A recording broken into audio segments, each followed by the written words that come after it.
Okay, class, this problem is related to one from our previous assignment. Remember, it was at Talania, had two different investment options in our last assignment. In fact, they were, if I look at my work from that, one of them paid 5% compounded quarterly. No, it paid 2%, but it was compounded. The annual percentage rate was 2%, and there are four compounding periods. That's this case. And the other one was that the annual percentage rate was 1.5%, but it was compounded monthly. So there were 12 compounding periods. And we came up with these two different equations. When I take the 2% annual percentage rate and divided it by 4, I got that my monthly compounding would be 0.005%. And because it's increasing in value, my multiplier ends up being 1.005. Then I basically, we plugged in two numbers, right? We plugged in x was 20 to get the value at 5 years, and we plugged in 100 to get the value at 25 years. And I defined x differently for each of these. Probably it would be better if I defined x to be years. And then up here for this exponent, I probably should have a 4x. So if I put in 1 year, that would give me 4 compounding periods. And then for this one, if x was years, then this would have to be, I'd have to put 12x up in there. So it's swapping that out might make it a little bit cleaner, but we still got the correct numbers. So it says that she has a third investment option. She can also invest her money in an account that pays 2.5% simple interest. So it is a higher interest rate, but it's only 2%, 2.5% simple interest. She thinks this might be better because the interest rate is higher. She decides to compare this account to the one that pays 2% compounded quarterly.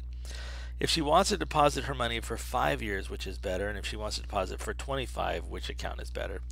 So this is simple interest, and remember we decided when we were in class doing this that we were just going to say it was an arbitrary $100 initial deposit.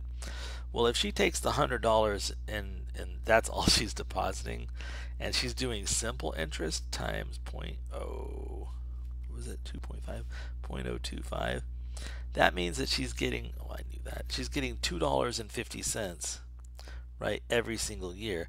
It's not compounded interest, it's simple. So this ends up being just this linear equation, right, where you've got y is the value of the count, and 100, which is the y-intercept or the 0th term, plus 2.5 times x, not to the x, but times x.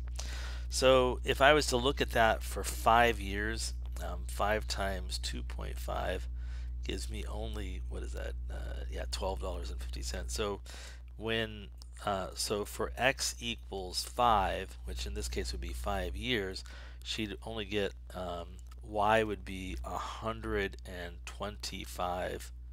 Nope, not 125. 112.5. $112.5. And if x was 25 years, well, just, I don't know why I'm doing this. 25 times 2.5, that puts me at $62.50. So y would be equal to $162.50. Now she says she wants to compare this one to the one that earned 2% compounded quarterly. So if I go look at our answers from that, this is the one, 2% compounded quarterly. I think I can grab these, we'll get out of the way and just drag them over here, make them a little bit smaller so that we can see them. So if we're looking at them all side by side now, if you're depositing it for just 5 years only, the 2.5% simple interest is actually better because you would get 112.5. But if you're going for 25 years, the